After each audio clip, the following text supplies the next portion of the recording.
Hello everyone, my name is Zenitsu and I'm back with another Digimon deck profile video. So today I'm going to be taking a look at BT10, and BT10 offers us lots of new and powerful tools to build and iterate on some new and existing decks. And today's deck I'm going to be taking a look at is going to be the brand new Cross Hearts deck. So Cross Hearts is looking to be one of the stronger decks to come out of BT10, and well, it's mostly self-contained inside of BT10 with a couple of support cards here and there from various other sets. But essentially what Cross Hearts is trying to do is take advantage of the Digi Xros mechanic to be able to hard play its Digimon for cheaper than it normally would be to gain some instant benefits and be hyper aggressive. So with all that said and done, let's get into the actual deck profile. Starting off with the Digitama, I'm going to be running 4 copies of Pickmons. So Pickmons is a pretty decent Digitama because it's acting as the draw engine of the deck, or at least one of them, and it also is going to be a Cross Hearts Digitama, so that way we could use it with some of our Cross Hearts level 3s to basically ignore color. But essentially, its inheritable ability states that when attacking, if this Digimon has Cross Hearts in its traits, then we get to draw 1 card, again, helping with the overall consistency of the deck. Next, on to the level 3s, I'm going to be running 4 copies of Sparrowmon. So Sparrowmon, even though it is a black Digimon, it has the alternate Digivolution condition where it could Digivolve on top of a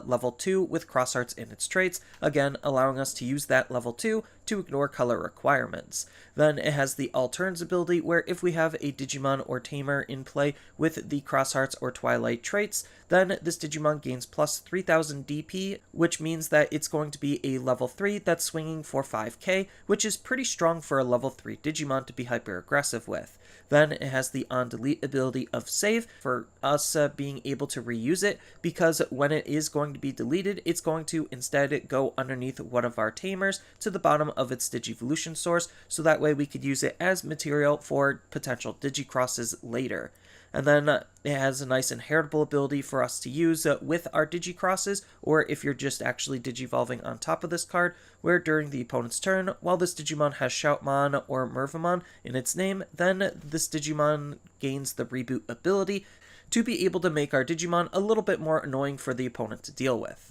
Next up, we have a new version of Shoutmon. So I'm going to be running 4 copies of this new BT10 version of Shoutmon, and again, similar to Sparrowmon, it has the alternative Digivolution condition where it can Digivolve for 0 on top of a level 2 Digimon with Cross Hearts in its traits. So that, again, just allows us to use our egg, and why our egg is super important on what it's trying to be. And on top of that, it has an on-play ability in case we actually want to hard play it, that's acting as the deck's dedicated digger. So we get to reveal the top 3 cards of our deck, add 1 Digimon and 1 Tamer with Cross Hearts in their traits, and then place them into our hand, and then the rest go to the bottom. So it's just helping look for our other Cross Hearts and our Tamers, which is the majority of what the deck is going to be. And then on top of that, it also has the on-delete ability of save, so that way instead of going to the trash, it hopefully is going to go underneath our Tamer for us to use later. And the ability that we're trying to gain out of this card for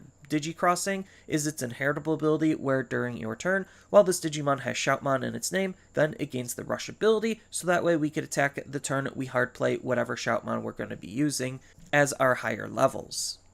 And then the last rookie of the deck is going to be 4 copies of Starmons. So this is the brand new BT10 version of Starmons, and again, it could Digivolve on top of any level 2 with Cross Hearts in its traits for 0, which again is pretty good, even though this one's already on color. Then it just has the simple on-delete ability of save, again, to try to put itself underneath our Tamers when it gets deleted, so that way we could use it as material. And the inheritable ability we're trying to gain out of it for being material is its when attacking ability, where if this Digimon has Shoutmon in its name, then we get to draw 1 card, acting as more good card draw for us utilizing our higher level Shoutmons.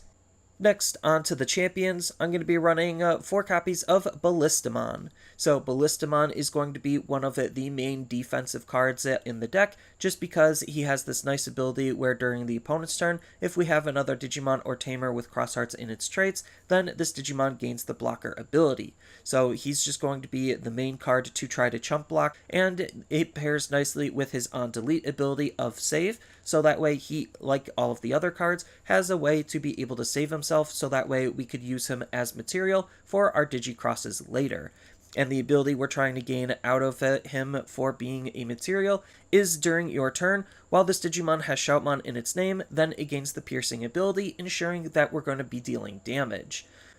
Next, I'm going to be running 4 copies of Dorulumon. So Dorulumon is another level 4 Cross Hearts Digimon. Like Ballistamon, he could Digivolve for 2 on top of any level 3 with Cross Hearts in its traits, allowing us to be color agnostic. And then he himself has a nice on-play ability, where if we have another Digimon or Tamer with Cross Hearts in its traits in play, then one of the opponent's Digimon gets minus 3000 DP until the end of the turn, acting as some good low-level control. And on top of that, he himself also has the on-delete ability of save for, again, us trying to be able to use him as a good Digicross material card, and the ability we're trying to gain out of the fact that we're using him for Digicross is his inheritable, where during your turn, while this Digimon has Shoutmon in its name, then all of your opponent's security Digimon get minus 2000 DP, allowing our Digimon to have an easier time swinging into the opponent's security.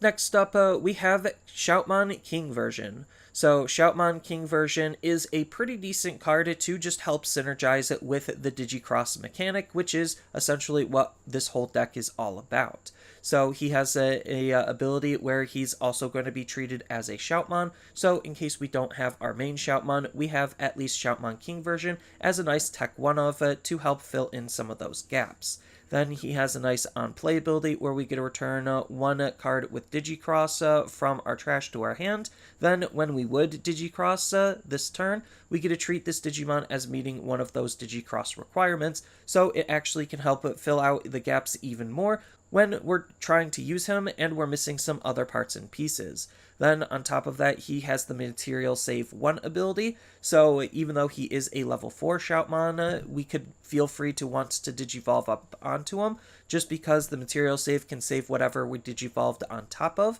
which is pretty good at trying to reuse our inheritable sources. And he even has his own Digicross ability to be able to reduce his play cost. So he has the Digicross 2 ability, where 1 Digimon with Cross Hearts in its trait. So when you would play this card, you get to place 1 of each of the listed cards from your hand or battlefield to the bottom of the Digivolution source to reduce the play cost by 2. So it's just asking for any Cross Hearts card to be able to Digicross into him, and that pairs nicely with his Material Save ability in case you don't want to Digivolve on top of him. We have the Digicross ability to trigger his on-play ability even easier. And then the inheritable ability that he's going to be giving for our other Digimon to use when we're Digicrossing with him is during your turn. While this Digimon has Shoutmon in its name, then it gets plus 2000 DP, which is okay. It's not amazing, but it's still just helpful to have to be able to keep our Digimon around and ensure that they're going to have as high of a chance of success attacking into the opponent's security or various other Digimon as they possibly could. And then the last level 4 of the deck is going to be the main card of the whole deck and what the deck is centered around, and that's going to be 4 copies of Shoutmon Cross 4. So Shoutmon Cross 4, yes, is a red and yellow Digimon, and could Digivolve on top of a red or yellow level 3 for 3, but we're almost never going to be doing that. And instead, we're going to be hard playing him utilizing his Digicross ability. So he has the Digicross 2 ability, where we're going to need a Shoutmon, Ballistamon, Dorulumon, and Starmons to be able to reduce his play cost by 2 for each of those Digimon. So ideally, if we have all of them, then we get to reduce his play cost by 8, which means he's actually going to be costing 1 to hard play, which is really, really powerful just because he has the on-play ability of drawing 2, and at the end of the attack, we get to place all Digimon underneath this Digimon under one of our Tamers in any order, and unsuspend one of our Tamers. And if we do, then we have to delete this Digimon. But even if we don't, and this card is just sitting on the field, and we used his on-play ability to draw 2 cards, and we were unable to utilize the ability to the utmost potential, then he at least still has the Material Save 2 ability, where he's going to at least try to save 2 of his inheritable abilities, so that way we could try to reuse them for a new Digicross later.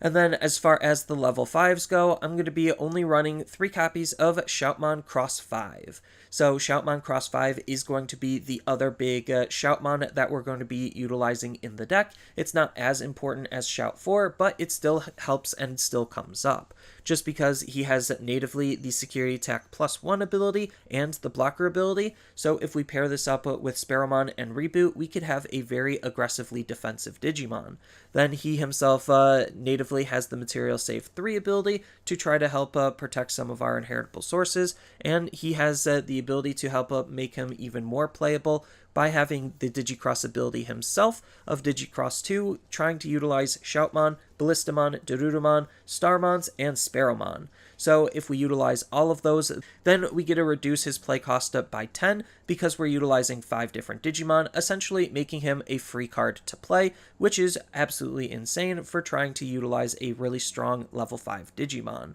Especially since we're going to be pairing up all of those inheritable abilities inside of him as well.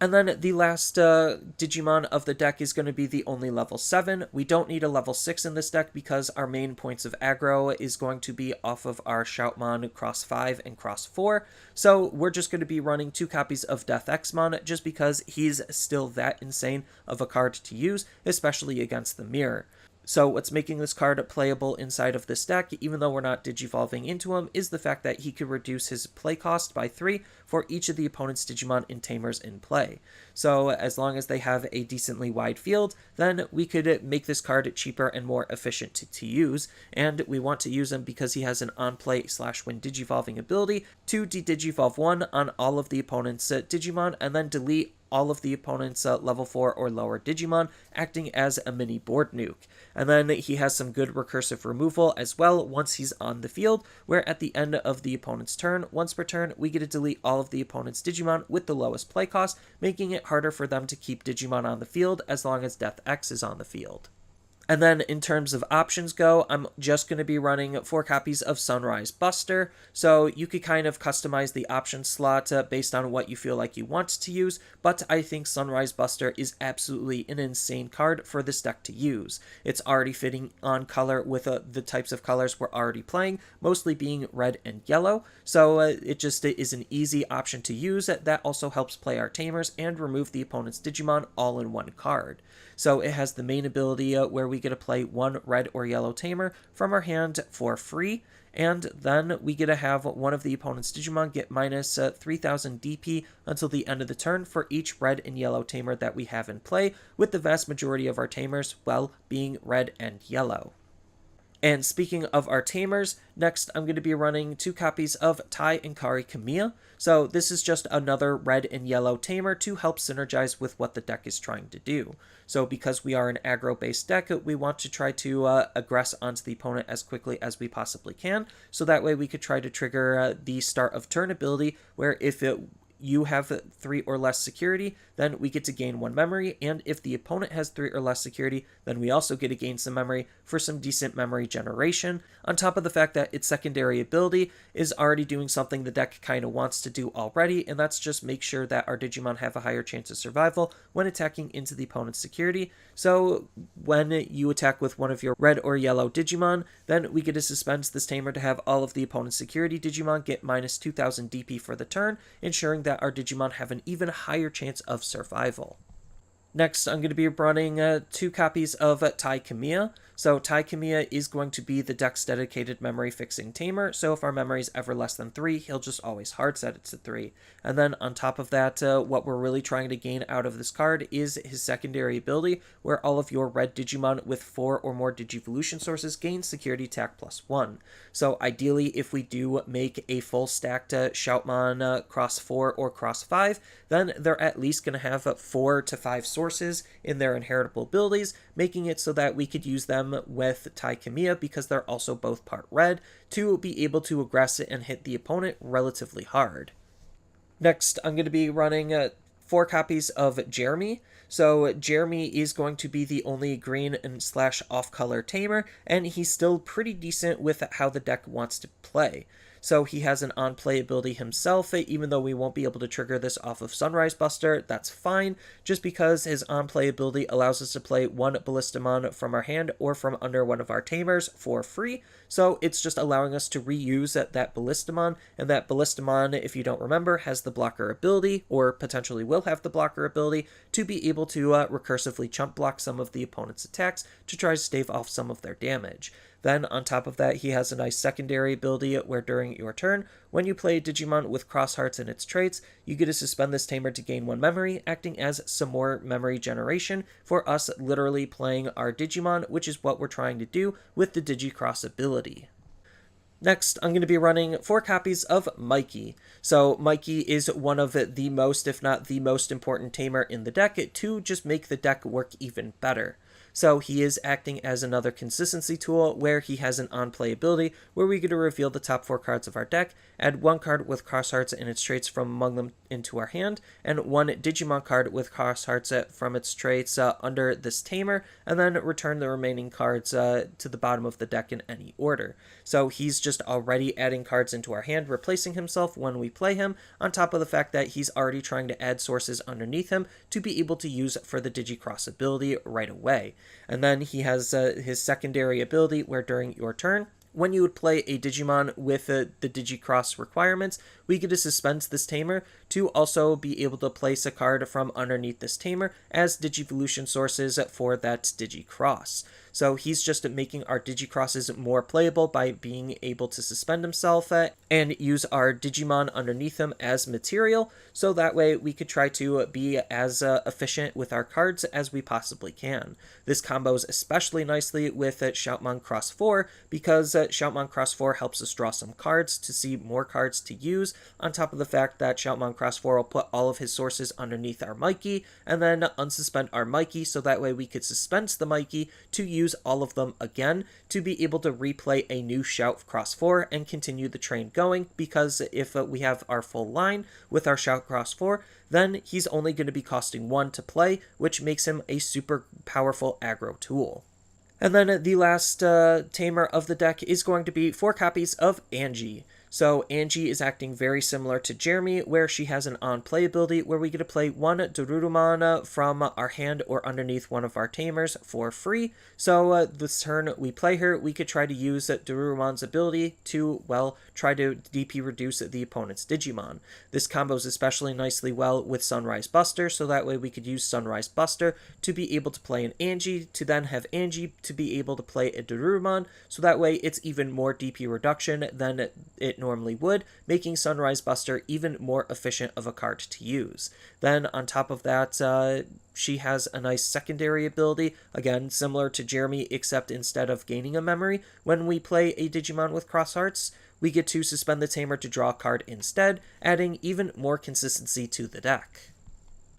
And then we still just have a whole bunch of different tech and tools to think about utilizing, all depending on what you're actually trying to gain out of the deck. So if you wanted to, we do have a whole bunch of different anti-meta rookie cards and floodgates to just hard play, sit on, and try to be as disruptive against some of the opponent's actions as we possibly can, depending on what the anti-meta rookie is. Then we do just have some other Digimon with cross hearts and its traits that we could think about utilizing because we're trying to take advantage of all of the cross hearts synergy. And then we do have all of the other Digimon that share names as other Digimon for the Digi Xros ability, so we do have different Starmons and different Shoutmons that we could still take advantage of and utilize their abilities just because of how the deck wants to work.